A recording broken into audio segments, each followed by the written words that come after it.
Икона с мощами Георгия Победоносца была официально передана накануне в Илорский храм президентом благотворительного фонда святого Ванифатия Натальей Мезенцевой. Этого события прихожане церкви ждали давно. Свидетеля Георгия Победоносца в Абхазии почитают многие. В храм, названный в его честь, ежедневно приезжает большое количество людей. Великомученик Георгий был сыном богатых и благочестивых родителей, воспитавших его в христианской вере. Родился он в городе Бейрут. В определенный период своей жизни Георгий обращается в христианство, обвинив императора в жестокости и несправедливости. После безрезультатных уговоров отречься от Христа император приказал подвергнуть святого различным мучениям. Все тяготы святой мученик переносил терпеливо и обращал ко Христу жителей страны.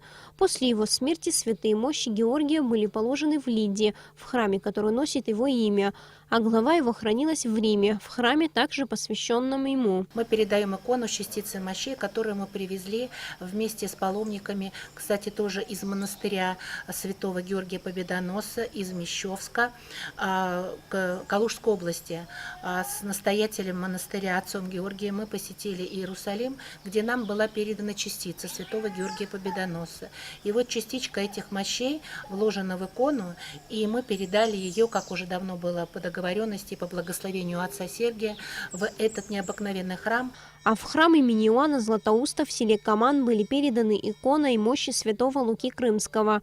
Настоятель монастыря игумен Игнатий Киут после чтения молебна установил икону в центральной части храма.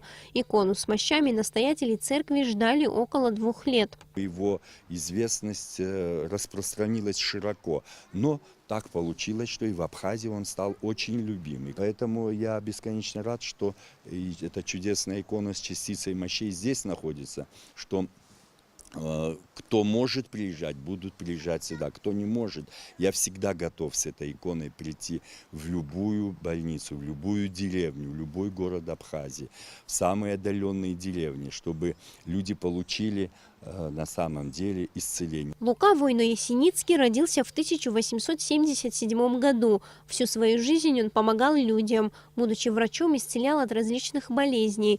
Терпеливо сносил все гонения и мучения. Он настолько угодил Богу, что тот наделил его даром творить чудеса при жизни. У Луки Крымского просят исцеления от болезней, духовной поддержки и помощи для близких людей.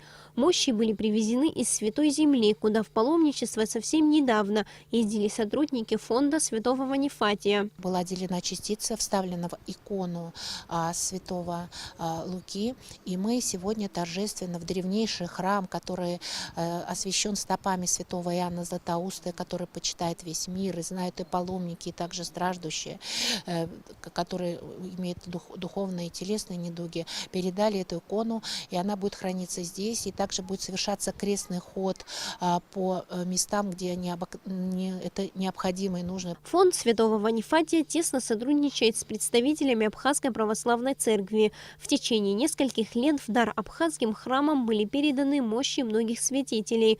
В будущем у обеих сторон есть планы привести в Абхазию мощи святого Евстафия Псильского. Сария Смыр, Томас Чиковани, Абхазское телевидение.